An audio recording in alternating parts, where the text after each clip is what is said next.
What's up, guys? We are here for the Golf Wars DFS and Gambling Show. I'm here with the man, Snyder210, third and schlong, joining us fresh off the course himself.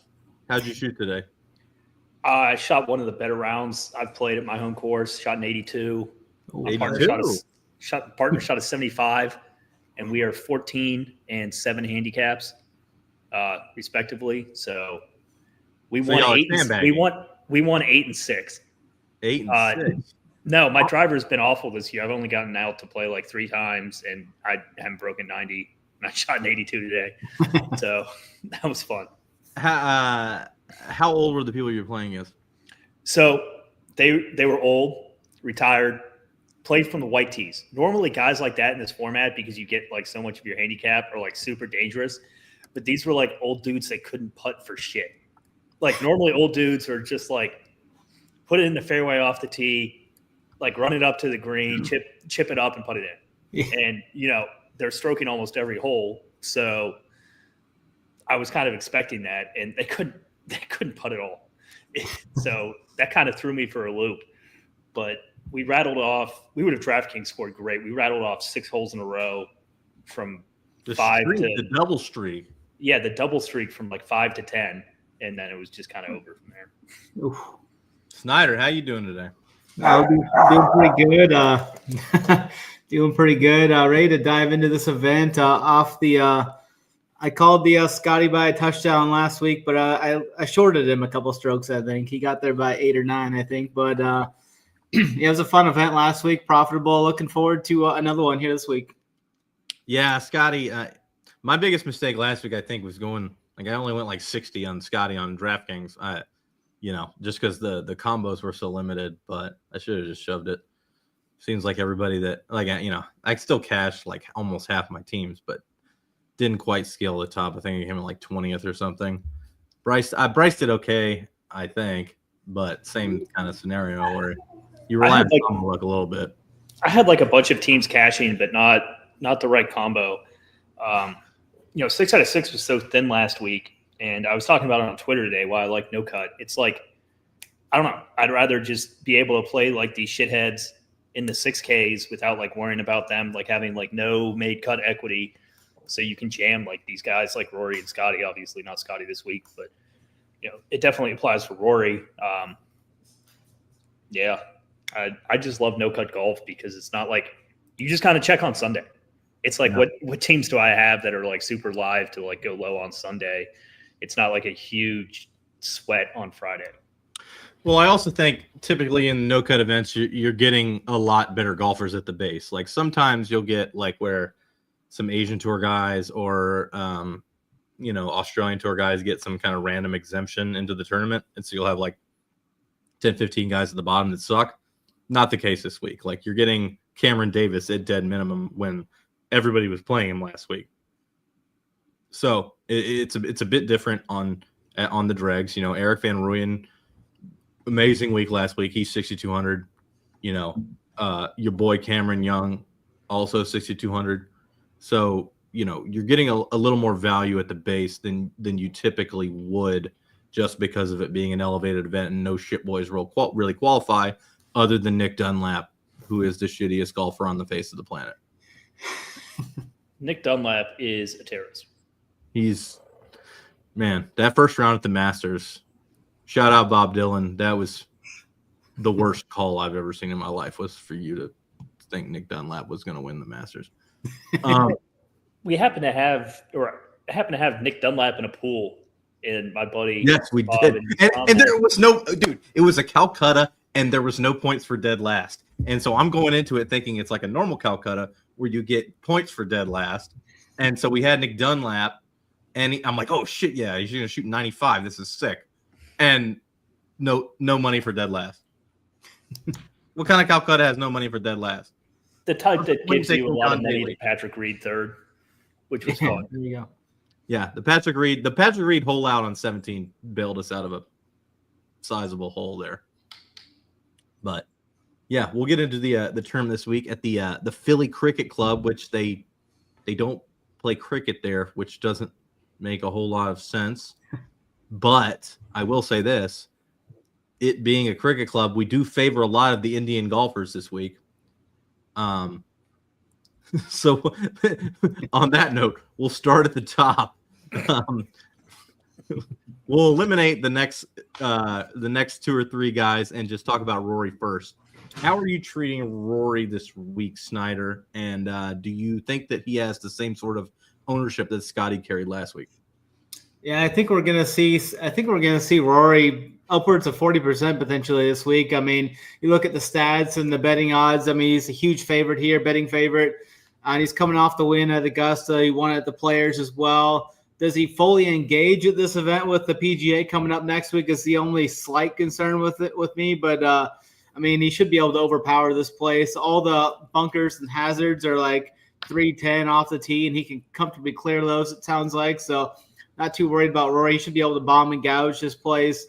He's gaining over 2 strokes tee to green over the last 36 rounds, which is even greater than Scotty has done this year. So, I mean, Rory just looks like an elite play. I'm kind of hesitant to like fully just jam him, but I'll probably be around the field on him, I'm guessing, for me this week. Bryce? I want to be upwards of 50% Rory here. It's just like, with Scotty, it was like, can you make a playable team with him? And, it didn't matter because he scored 200 points or whatever. Like, Rory at 12K is a lot easier to stomach than like a 13K golfer. And, we've never played this course, so we don't have tons of data for it. But by all accounts, Snyder's spot on with the bomb and gouge approach. So I do want to be targeting bombers. Like, Rory's like the perfect golfer, like, for this course in my mind. The odds reflect that, obviously. He's been the second best golfer on the planet by a mile now for a while. So I just kind of wonder where he's going to fall in ownership wise. I'm kind of thinking around low 40s. Saber has 43. We have 33 on him, which I think is a little low here. In a no cut too, like, it's much easier to fit expensive golfers because you can play these guys at the bottom with much more confidence. So I want to be upwards of 50% of them. Yeah, I'm more in line with Snyder, where I kind of want to get in line with the market, but not over it or under it necessarily. It's not that I don't have confidence in him. It's just, plus 564 is a lot different than plus 280 in my mind, like Scotty was last week. So the jam did not really cross my mind to begin with. So I'm looking at about 35%, which I assume will be slightly under. It's how I treat a lot of the NBA, MLB, other sports. Like, when somebody's like mega chalk at the top, I will play them slightly underneath the market. I foresee myself doing the exact same thing with Rory here. Not because I don't think he's, he has a good shot, but 564 is just, it's not quite as appetizing as things were last week. Last week, Scotty had a John Rahm on the Euro Tour number, which was a bit different. We'll head into the 10Ks next. We'll just go with these. Actually, let's go down to Cantlay. So, group of 10-5 to 9-5: Colin Morikawa, Xander Schauffele, Justin Thomas, Ludwig Aubert, Patrick Cantlay, Bryce. Who's your favorite in this range? Who do you not like in this range? What's your kind of judgment here? I like Xander the most in this range, to be honest. I don't see tons of differences between like him and Morikawa. Like, I'd rather take the ownership discount. I think if people are getting off Rory, they'd probably get on Kawa. I kind of see it like Morikawa coming in like the chalkiest guy in this range. So I would prefer to be a little more in line with like Xander and Kawa, like kind of owned similarly. Not saying I dislike Morikawa or anything, but Xander's my favorite here. I would think my least favorite would be Aberg. His games just seem super off to me recently. I do think he gets squeezed here though. So, if he comes in super low, I will be over on him. I think the guy who could get steamed a lot here is JT. Just seen a lot of industry chatter about him this week. So I'm likely going to come under JT, maybe over Aberg, depending on where he comes in owned. Cantlay has been getting a ton of steam, I think, in terms of ownership here, so I'm likely going to be slightly under Cantlay and over Xander and Morikawa at the top. Snyder? Yeah, I'm right there with Bryce. I think Xander, I like Xander the best in the field this week. I think he's going to win this event, and I don't think Xander is $1,800 worse than Rory. I mean, you look back at last year. I mean, people forget that Xander won 2 majors last year. He's coming off that early season injury, which he looked pretty rusty coming off that injury. But when you look at the approach numbers over the last 12 rounds, which is the last 3 events, Xander's right there with Rory as far as the approach numbers. So I really like Xander this week. He's always excelled in these no-cut events, too. The short game looks to be rounding back into form. In that last round he had at Harbour Town, he was great there. I mean, the approach, the short game was firing. It was one of the lowest rounds of the day that Xander shot there in the final round at the Harbour Town. So I like the good mojo Xander's coming in here with. I think he's a pretty good value here. I think there's potentially it looks like he could be almost near half the ownership of Rory too. So really like getting overweight on Xander. Probably my highest owned golfer on the whole field.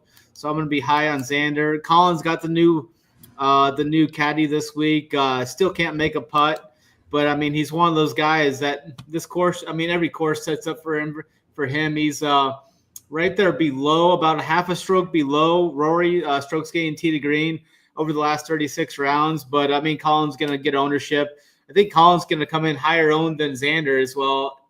So I'll probably be under on Colin, even though he's one of my favorite golfers. But I need to see him start making some putts. I mean, he's one of those guys that if he can find the fairway, I mean, lift clean in place, there's some weather coming in. So I think Colin could be one of those guys to kind of benefit from the lift clean in place. I mean, these greens are kind of undulated, have some tough runoff areas. So if he's one of those guys that can kind of pinpoint these pins, I think that'll be a pretty good deal for him. So Xander, I'm highest on, then Colin, and then, it sounds like JT is going to catch a lot of – he could be the one guy that catches the most steam and kind of that one guy that comes in higher owned than everyone thinks.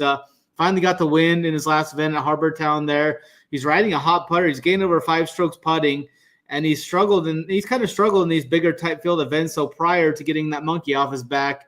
But I think he still holds pretty good upside here. Probably a guy you need in the pool if you're getting MME, but I'll probably be at or under on JT this week. And then Ludwig, I'm right there with Bryce. His game is just lack consistency. It's either his irons or the short game have been off. It's just can't get anything going. Hasn't finished better than 54th, but once in his last 4 events. I just don't feel like this course is the best fit for his game either. Just the way he's hitting his irons in the short game doesn't look good. I mean, you could get in some tough spots here around the greens with some of these runoff areas. And if the around the green game continues to struggle for Ludwig, I think he's a guy that could underperform here. And then I'm kind of off on Cantlay as well. He's been playing fine, but I just don't think he's got the upside that like Xander has. So Xander's my top guy in this field, in this range. I agree. I think Xander is the best guy in this range. But I disagree with you guys on most of the points after that. I really like Ludwig this week. I think that he has extreme upside on this course. He tends to play better when the field is better. He's not a guy like JT where he seems to fall apart when in these sorts of scenarios.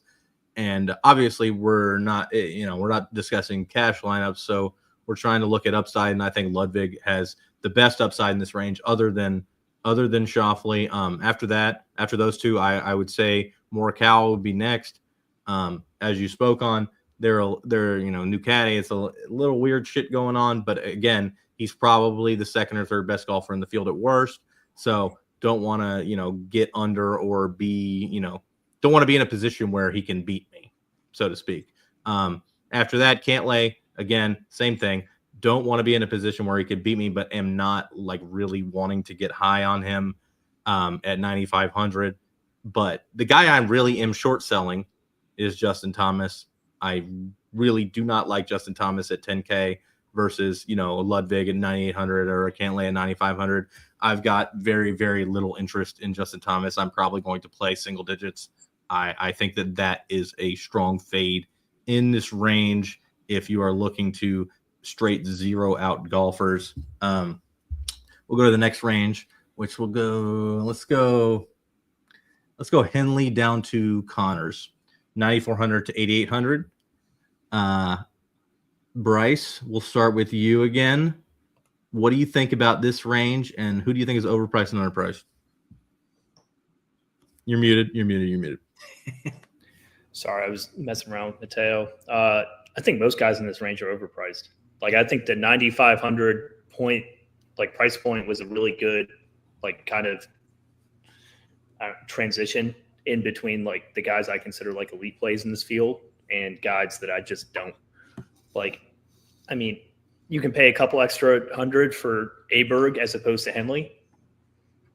I mean, I'm never really playing Russ in that scenario. Like, I'm not going to like totally exclude him from my pool, but I think that low 9Ks are probably like the worst plays in my mind. I'm probably going to be under on Henley, Fleetwood, Spieth. Hovland might get squeezed some. I don't absolutely hate him here. Just being able to kind of bomb and gouge it. But the guys I really do like in this range are more of like the high 8K guys. Like, I think Connors is an elite play. He might get steamed some, but he's still expensive here. Also, like, if you're playing Rory, like, you can likely fit like a high 8K guy in more comfortably than like another guy in the 9Ks. Like, you don't have to like totally punt off the rest of your team just in terms of roster construction. I think Berger's a great play. I think Hideki's a good play that nobody is going to have just because nobody ever plays Hideki, and I always find myself over on him. Lowry, I don't hate here. We were going down to Connors. But yeah, I think Connors and Hideki are my favorite plays in this range as opposed to 9K guys. Snyder? Yeah, I think Connors is the best play in this range. I think he's underpriced here.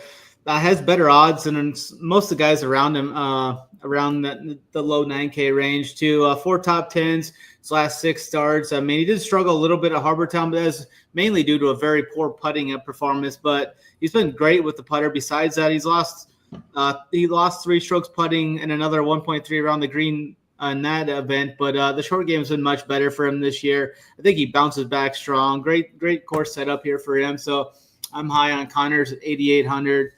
And then the guys above it, I think Henley's fine at 9.4. I mean, he won the API that elevated event, finished T8 at another elevated event in Harbortown. I think his pricing is actually like right for where he's playing, like his game compared to some of these other guys. I think it's fine there. I'll be around the field on Henley. I don't see him getting too highly owned. I think he'll probably be somewhere in that like 10 to 13% range, which pretty easy to get on there, get at least with the field, or even maybe a little bit overweight on him there. Fleetwood's just been one of those very consistent guys that's going to probably top 20 again with the chance to be there on the weekend, but we know how that all goes down with him. He's third in the field in strokes gained tee to green over the last 36 rounds, so he's been just super consistent playing from tee to green there. I think he's fine there. I would expect him to be somewhere in that top 15 come Sunday. And then Speed's kind of one of those guys. I think he's getting kind of steamed up there as well. The game's trending for him. He had a really good second Sunday there in the last event there where he finished 4th at the Byron Nelson. But he's got 3 straight top 20s before that as well. So the game's coming around for him. He's a guy you probably should have in your MME pool, but I'm not too high on him. Hovland's another guy that is kind of popping in a bunch of the models I'm looking at. So I think he's a guy that could potentially come in a little higher owned than people think. The game's trending upward off that win in Florida. I mean, he had nothing going for him until he had that win in Florida. But I worry about his short game here. I think with the tough runoff areas and these smaller greens, I think his short game could cause some issues for him here this week. But definitely overweight on Connors. I think he's the best play in this range. And then it's just kind of mid for me the rest of the way in this range. I agree with you guys on Connors. I think Connors at 8,800 is underpriced, as he always is. It seems like it's been 2 or 3 years of this shit where DraftKings just refuses to price him in the right range. They went through the same thing with Russell Henley. But they finally come around where Russell Henley has gotten to where he's overpriced. And I think that Russell Henley is the worst play in this range. I really have no interest in it. After Corey Connors, I would say the best play in this range is Tommy Fleetwood. I think that you're getting a bit of a I can't fucking win discount. It's kind of like in MMA when you're betting on a guy who's fighting somebody who's undefeated, like Montel Jackson last week. You get a discount on a guy who can't win and hasn't won. So, I do love Tommy Fleetwood at 9,300 this week. Next would be Spieth, right below him at 9,200. He's obviously a bit of a boom bust guy, but as we spoke about, I don't think driver accuracy matters quite as much this week. And, I really fancy his chances somewhat, I would say, at 9,200. And beyond that, Hovland and Matsuyama, I do think they're decent plays. They're not a priority for me, but they will be in the pool. After that, we will go from Sepp Straka at 87 down to Bobby Mack at 8. We'll start with Snyder here. What do you think about this kind of high mid to low 8K range? It looks a little weak to me, but I'm curious for your thoughts. I actually think this range is pretty solid. I think there's a lot of top 10 and potentially it's a win equity here. You got Sepp Straka, who's playing. He leads the field in strokes gained approach last 36 rounds, playing even better than Rory and Colin with the irons. The putter has definitely been a downfall for Sepp, but if he can somehow catch a hot putter here, we could see him inside the top 5 like we have a couple of times. And he had that win at the Amex too, so I think Sepp is fine at 8.7. I think he's got good upside for the price tag. And then Daniel Berger's a guy I'm really high on. I've been playing him a lot over the last couple of months. I thought he might get his first win at Harbor Town. I bet him there, and he ended up finishing T3 there. He's been playing some really strong golf, just tee to green, very close. I think he's going to break out for a win at some point here this summer. This is a decent, pretty good course setup for him as well, too. I think you could see him break out here like JT did at Harbor Town in an elevated event type of this, but he had one of his worst putting rounds in round 1 at the Harbor Town, or otherwise he could have been in that playoff, I think, or even won in regulation. But that first round really held him back, but he still battled back strong to T3 in that event. Shane Lowry's got a lot of upside too. I think he's another strong play in this range, 8,500. He's been T20 or better in 6 of his last 7 events. Has been in contention a handful of times this year. The putter is just a slight worry for me with Shane here, but I think he's got good upside. And then Sungjae. Sungjae's been right there. He's lost almost 3 strokes approach in 8 of his last 10 events. If he can somehow figure out how to hit an iron, I think he's a guy that could make some noise here, but he's just been hitting his irons like such a donkey over the last couple of months. But he had that T5 at the Masters. I think he's got some good upside for tournaments here at that price point. And then Maverick McNeely. Surprisingly, Mav is in the top 10 of the official world golf rankings now. He finished 3rd at Heritage. That's a crazy stat. Yeah, it is. Finished 3rd at the Heritage. Finally, looks like he's trying to take that big step forward.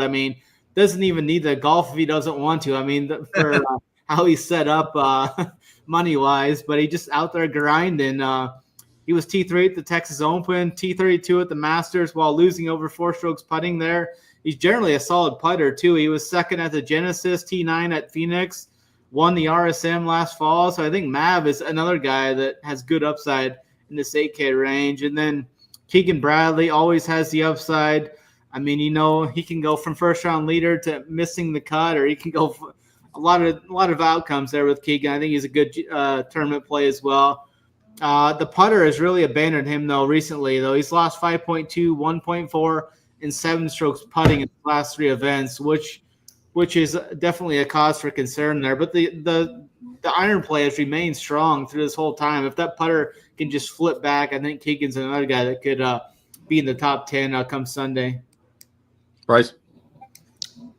For the price, I like Keegan the best in this range. You get him on these Northeast style golf courses, and it's just like home to him. You don't get tons of golfers from the Northeast. They're almost all from the South, just because you play year round. But Yeah, I really like Keegan in the spot. If his putter does warm up here, I think he's severely underpriced for his upside. Betting markets like him as well, and he's not really getting like a lot of like the love and steam that like a lot of these other guys that have like really solid Vegas odds are. I'm seeing him projected around 10%, maybe slightly lower. So I think that's a spot where I want to buy. Bobby Mack, he's close to being on my list after that performance at the Masters. That was absolutely pathetic. It certainly seems like he's moving in the wrong direction after playing really good golf for a while. So I don't think I want a ton to do with him. Minwoo Lee, he's a guy I never exclude just because, like, theoretically he has tons of upside. But I like playing Minwoo on, like, what I consider to be, like, harder golf courses, I guess. Like, say it's super windy and stuff, like with the weather. He's such a good wind player, and I think that's kind of the upside for him. Just kind of working my way up here. Sung Jae, I mean, it seems like his game is rounding into shape a bit, but I don't really love the play. Snyder made a good case for Mav, actually. I kind of like him a little bit more just after hearing all of that. I wasn't super high on him. Lowry, if the course is more like Bomb and Gouge, don't love him quite as much. Like, I want him on like super tough courses around the green where you're like needing to scramble a ton. He's just so elite at it. And, if you don't have to do a ton of that here, I think that takes away some of his upside. Berger and Straka are two guys I'm definitely interested in. Straka's hitting the shit out of his irons, and I think Berger's game is really coming around. A lot of these U.S. guys, and even Straka is trying to play their way onto the Ryder Cup team as well. I think they have some added motivation to play well here. I'm with Snyder a bit in this range. I do think Daniel Berger is by far the best play here. He finally seems like he's in the same place that he was before the injuries. Like he seems like he's got his game back. So, I love him at 8,600. He seems to be coming through every single week recently. Like, the consistency is back. He was always a strong iron player. And, I really like Daniel Berger this week at 8,600. Next best this range, I also agree with Snyder. Keegan Bradley, 8,100. Again, the upside is there. Keegan can pretty much play any course, but in this type of format, I really favor his chances, especially down at that price range. After that, I'm not really that interested in basically anybody in this range. Like, Shane Lowry, his price to where he's priced in the betting market would show you that is a good play. But again, like Bryce said, I don't think the course fits him very well. He's just been playing very well. So I tend to not like guys in that type of scenario. Sung Jae's been terrible. Maverick, I don't think, has the talent of a lot of the other guys. Minwoo's a bad course fit. McIntyre's a bad course fit. So, yeah, in this range, I'm pretty much focusing on Dan Berger and Keegan Bradley for my teams. I will have a little bit of the other guys, but those are the two that come in much higher than the rest.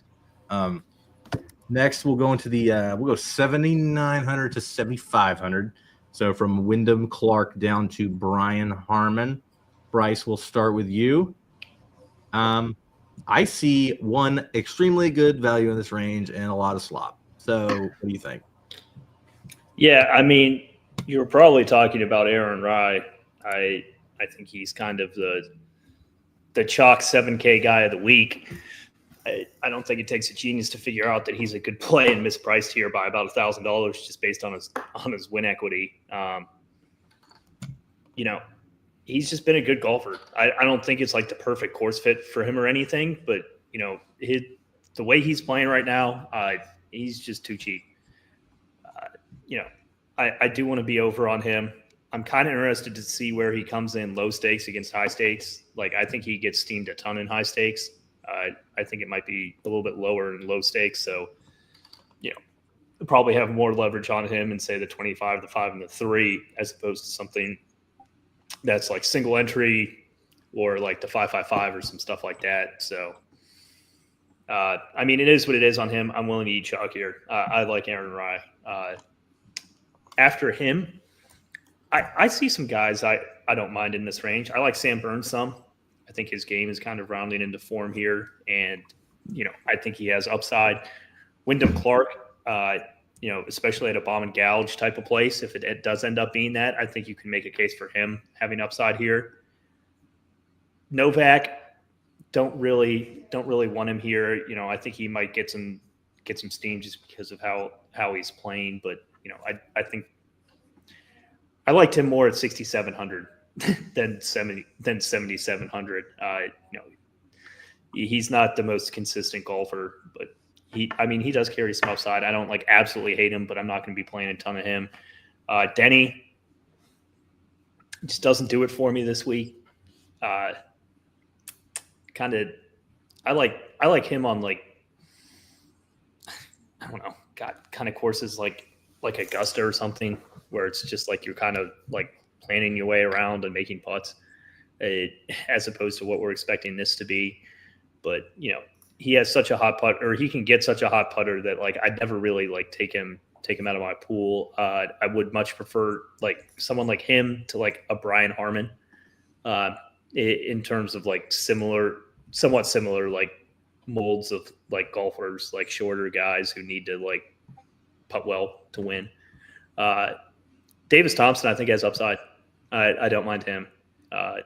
Justin Rose, he's playing so well now. I just kind of like the other guys around him more. I don't think he's the worst pivot off of an Aaron Rye, but I would rather drop down $100 to Siwoo Kim if you're looking for an absolute direct pivot. I just think that Siwoo's game carries more upside here. And then, I touched on Harmon. He'll probably be one of my lower owned guys this week. I do not like him. Mitch? Yeah, I'm kind of in lockstep with him there. I think Aaron Rye looks to be the best play. I mean, he's got better odds than Sepp and Lowry in the betting market. So I think he's going to be the guy that gets kind of the majority of the ownership in this range. Sam Burns had missed 3 straight cuts going into the Masters, made the cut there, and then he's rattled off a couple of solid events after that. A T13 at the Heritage, then a T5 last week. Over the last 8 events, he leads the field in putting over the last 36 rounds. Has gained putting in his last 8 events. The approach play has improved the last 3 events as well as the around the green play. So I think Sam Burns has some pretty strong upside for the way his game's trending under 8K. So I'll be on some Sam Burns. Novak's kind of riding a heater coming into this. T3 at the Houston Open, and he was second at the Heritage, and then he won the team event there as well. He's just been getting it done across the board. Looks like a pretty strong option in this range with the upside that he's been showing.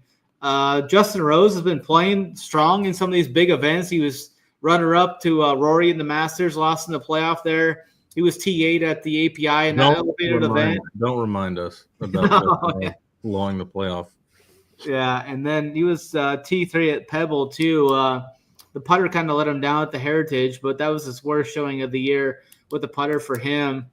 And I like Brian Harmon quite a bit at 7,500. I think for some of these guys, I don't think distance off the tee will hurt them, like Harmon, especially if we get the weather they're expecting. If it's a rain out one these days and it gets really wet and sloppy, I think there will be some advantage to finding the fairway and being able to lift clean in place and properly get a great lie in the fairway versus who knows what you could find in the rough if it kind of washes out a little bit. There's potential for some strong rain, I think, Thursday and Friday. Late Thursday. They have already moved the tee times up on Thursday to try and make sure they get all the way through on Thursday. But I think he's fine there. Harmon's going to find all the fairways and greens, gaining strokes across the board the last 36 rounds. He won the Texas Open as well, and then he was T3 at the Harbor Town in that elevated event. So I think Harmon's a strong range near the middle of this range there at 7.5. So that's pretty. Harman's probably my favorite in this range. Rye is definitely going to get the ownership. He's a good play. And then I think Sam Burns is a good upside play. Yeah, I think in this range for me, I mean, I'm with Bryce. Obviously, I think Aaron Rye is by far the best play in this range. He's like my third or fourth highest golfer, like after like Rory and your Xanders and whoever. He seems like he's 1,000 too cheap. He's been playing too well this year.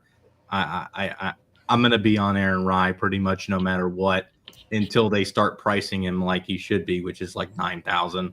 After that, Wyndham Clark, as Bryce touched on, if this ends up being a bomb and gouge event, Wyndham Clark I do favor in those types of formats. Sam Burns I do think also holds upside for similar reasons. In a birdie fest, he can start racking them up. I have less interest in Denny McCarthy and Andrew Novak. McCarthy, I don't think the course fit's very great. Novak, I think the course fit is also poor, but he's carrying a lot of steam just because of how well he's been playing recently. So obviously, if you're playing great, you can keep it going even on a course that does not favor you. But I'm not going to pay $7,800 for that. Davis Thompson and Siwoo Kim, though, I think these guys have the upside to win this tournament. So those two in particular in this range, I really like their game for the course. So Davis Thompson, 7,700, Siwoo Kim, 7,600. I really do like those both of them. Justin Rose, Brian Harman, think it's a bad fit. Don't like either one.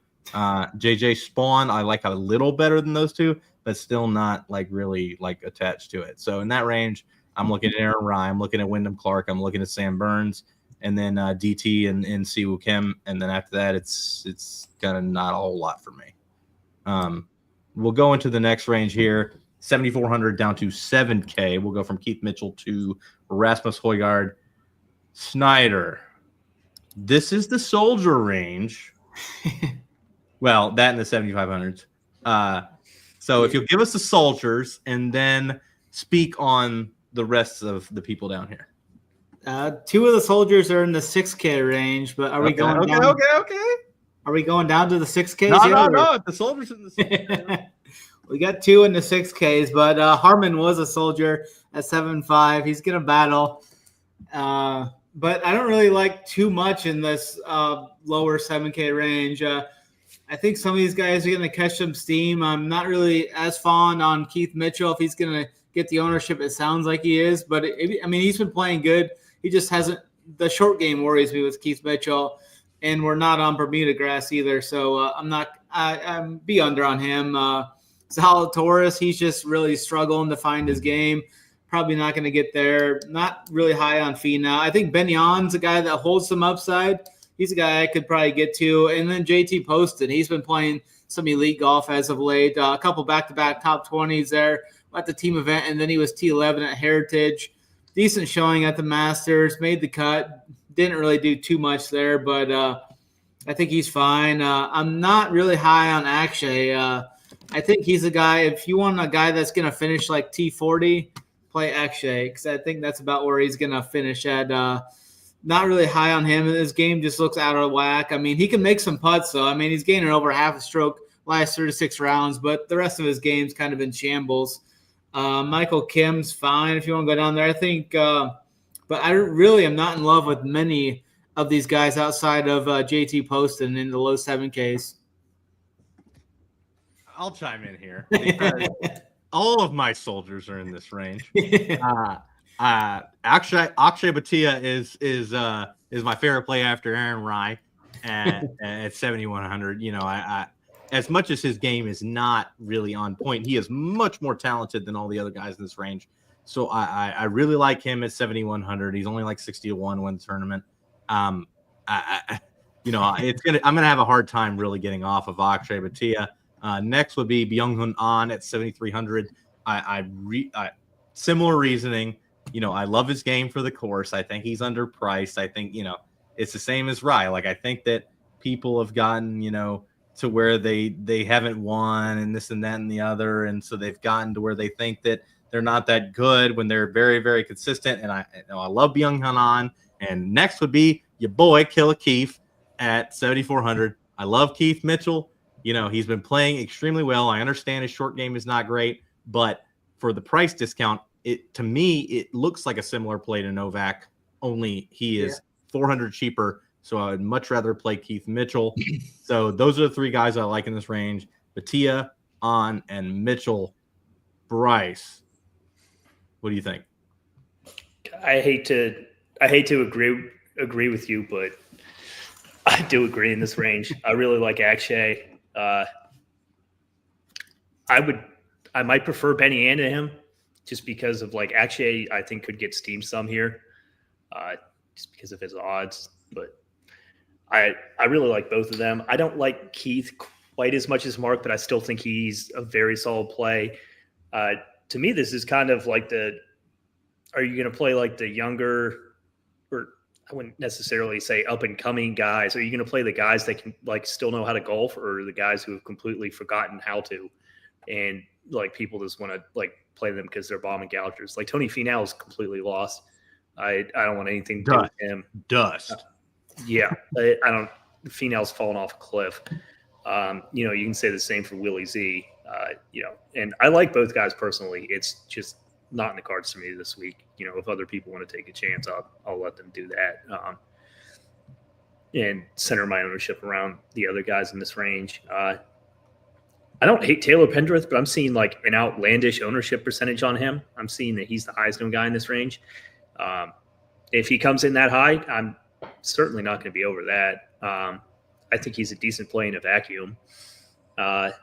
Michael Kim, I'm seeing garner some ownership. I think he had like a really nice stretch of golf there, but he's just not as talented as the rest of these guys. So, yeah, Griffin, Poston, Hogard. Don't have tons of love for them. If I had to choose one out of them, it would be JT for me. I always play some JT Poston. I think that his game, like DraftKings, scores very well, which, you know, you do want in a no-cut event. All right. I'll go ahead and take the lead here. I think that because of the way that the event is set up, it shouldn't be just like a 6K and below. I think there's two very, very clear subsections. So I'll start with 69 down to 65. I'll go from Tagala down to Max Homa. I think that the clear best play in this range, as much as I hate to fucking say it, is Eric Cole, the terrorist, who I hate very much, but he's very consistent. And what you're looking for in these kinds of events from a guy that's 6,700 is a guy that's going to come in 30th. And I very much think that Eric Cole can come in 30th in this fucking tournament and fill out a lineup where you have Rory, another top guy. After him is the dead opposite, Tom Hoagie, who I think has unlimited upside, but could come in dead fucking last and tends to mail it in a lot in these types of events. So I think there is a substantial gamble into betting on Tom Hoagie, but the upside is there. And after him, my favorite play in this range would be Ryan Gerard, Snyder's boy, who has been playing very well as of late, and I do like him a lot in this range. Snyder, let's hear the soldiers. I think the guys in the 6K range are better than the guys in the bottom of the 7K range, which is kind of why I'm off some of those guys. Like, I'd rather take Eric Cole or Tom Hoagie straight up over Akshay or Pendrith if they're going to get the ownership. I think they have just as much chance of beating them. Tom Hoagie is a soldier, 6.7K this week. He's been putting lights out over the past couple of months. He's gaining at least 2 strokes putting in his last 5 events. We know he's a great approach player as well. The driver was really holding him back at the start of the year, but it looks like he's kind of started to figure that out with finishes of T18 at Harbor Town, T14 at the Masters. He was T5 at the Texas Open, and then T3 at the Players as well. So he showed up in some of these big-time events. I think I'm going to look to continue to ride the form here in this. He's got some pretty good birdie upside there as well that he brings for this no-cut event. So I'm high on Tom Hoagie. Eric Cole, I think, is another great play. He's coming off the T5 right there last week. Missed the cut at the team event, which I really don't care about. But he's been T20 in his last 5, or aside from that team event, he's been T26 or better in his last 5 starts. So I think Eric Cole is really solid safer option down here than some of these other guys around him. I think Sam Stevens has a lot of upside. He finished third last week. He was T20 in one of the events in Texas as well. I think he's got some good upside. I think Harris English has been playing just as good, if not better, than some of those guys in the low 7Ks as well. I think he's got some good upside. He was T12 at the Masters, T20 at one of the Houston events, and then had a solid T30 at the Players as well. So I think Harris English is a good, safe option down here. I mean, Lucas Glover has some upside, coming off a couple rough performances. Ryan Gerard, I just keep clicking his name. Last week he missed the cut, but he had some strong events before that. So I think Gerard is solid. Max Gracerman has more upside than some of these low 7Ks, I think, too. He's got elite birdie upside. I'm not too worried about his off the tee game here. I mean, he's a little wayward off the tee. He smashes it, though, off the tee. So kind of the bomb and gouge there with Gracerman's fine. I think Adam Scott could catch some steam. If he gets any ownership, I'm kind of hearing his name a little bit. So if he's going to get some ownership, I'll probably be off of Adam Scott. He's kind of in some rough form. Bridgman looks like a great play down here. He did well in that team event a couple weeks back, T10 there. And Michael Theorbjornsson is another soldier, 6'4". He talked about not being the healthiest to start the year. It was kind of under the radar. I think he was dealing with some medical issues or something. Looks to be full strength now, though. He's off a couple of solid finishes as well there. T33 last week, was T4 in that team event, and it was T2 at the Punta Cana the week before that. He can nuke it off the tee, and he's been hitting fairways at a 70% clip over the last 36 rounds, too. So I think Thor is a good play at the bottom of this range. Garrick Higo, he won the Punta Cana, had a couple of decent finishes on the Corn Ferry as well. I think he's got some upside at 6'1".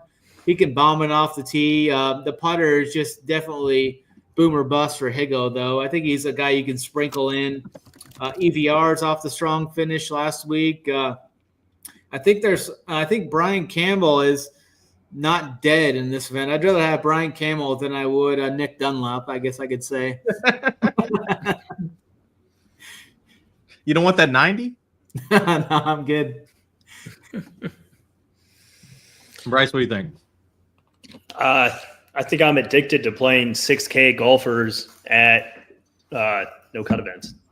Just because, like, if you have a good DraftKings scoring profile, I think you carry upside here. I'm just going to go over guys that I like here in no specific order, and then kind of dial it in. I don't mind Thigala. English, not quite as much. I think Fitzpatrick has some upside. Jaeger's a guy we haven't mentioned that I'm definitely going to have in my pool. I don't mind Jaeger here. Sam Stevens I like.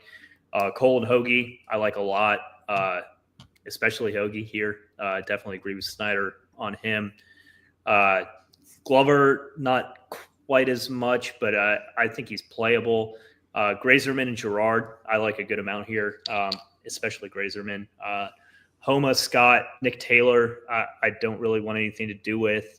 Detry, I'm likely not going to get to a lot just because all my 6.4 ownership is going to go to Bridgman and Thorpe.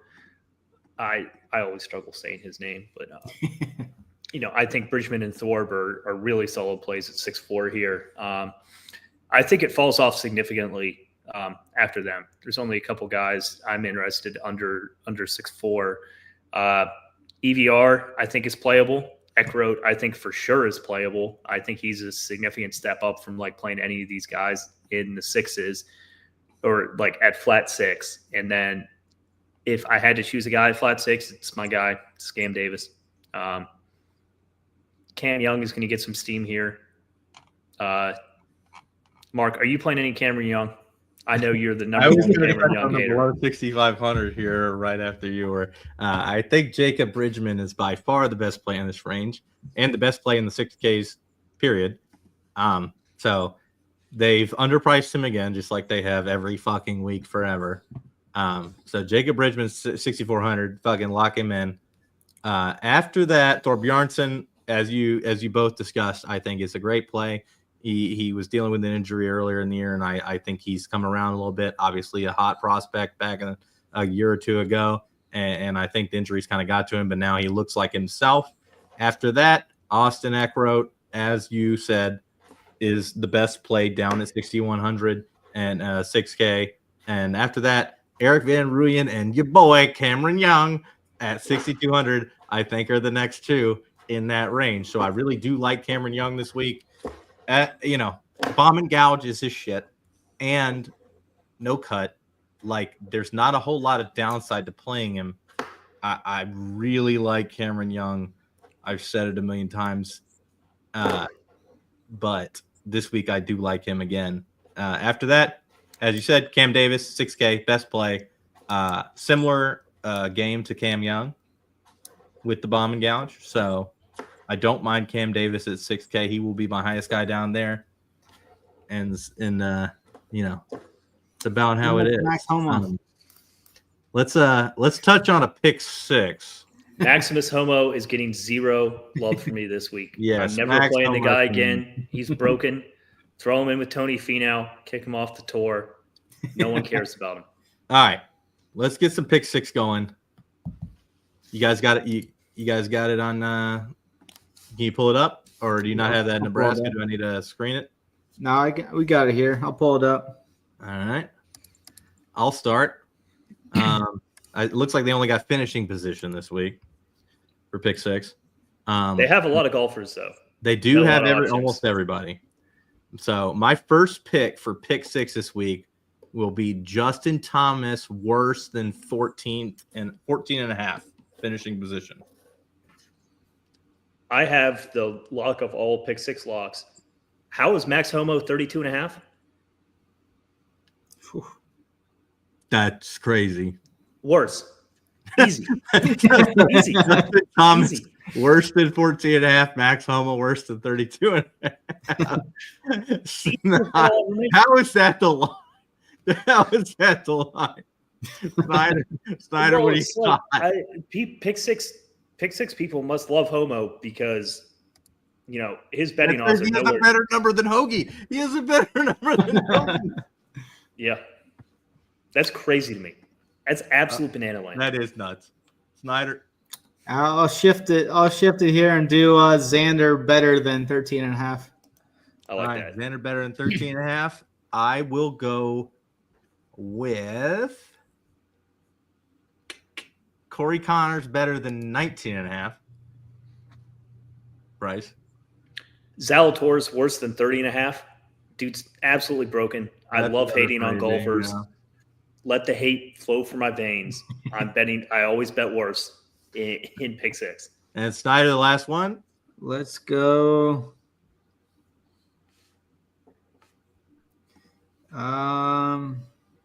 Taylor Pendrith worse than 27 and a half. All right, so let's see if I can remember this off the top of my head. We got Xander Schauffele better than 13 and a half. Justin Thomas worse than 14 and a half. Corey Connors better than 19 and a half. And then, I'm scrolling down. You said Taylor Pendrith better or worse? Worse. Taylor Pendrith worse than 27 and a half. Max Homa worse than 32 and a half. And am I forgetting my own pick? We had what? Yeah, Xander JT better. worse. JT worse. Pendrith worse. Homo worse. Connors better. I said Connors better. Connors better. Connors better is it. That's it? Yeah. All right. So that's the six. And now we'll go into the favorite segment of the evening. The soldiers and the Taliban. Mitch Snyder. Who are your soldiers? The 7,500 and under golfers you think will do well. And who are the Taliban? The 8,500 and over golfers who do not belong in your pool. I'm going Brian Harmon, Tom Hoagie, and Thor Bornson for the soldiers. The fades above 8,800? 85 and up. 85 and 100. It's going to be Hovland, Cantlay, Ludwig. There you go. Bryce? God, I never thought that we would put Ludwig in this discussion, but here we are. I will not be taking him. I will be taking Jordan Spieth, Russell Henley, and Victor Hovland. But what about the soldiers? What are your soldiers? What was the criteria for the 7,500 and below? Yeah. So just the normal soldier criteria. I was putting in my pick six. Yes, Thought I got it messed up. Long story. I'm not going to get into. Soldiers under 7,500. Akshay, Benny Ann, and I'm going to go off the board here. Steven Yeager. All right. My soldiers, as I discussed a minute ago, which he just fucking copied, asshole. Akshay, Benny Ann, and Keith Mitchell, and my Taliban, my 3 Taliban, Russell Henley, Victor Hovland, Sepp Straka. Not a fan. We're both me and Bryce are pretty in lockstep against Henley and Hovland. Listen, guys, I appreciate you all watching along. We'll be back next week with the PGA. Tony will be with us next week, so we'll have an extra head in here. Good luck to everybody. Subscribe, like, whatever. Follow at Rumpier Sports, and goodbye.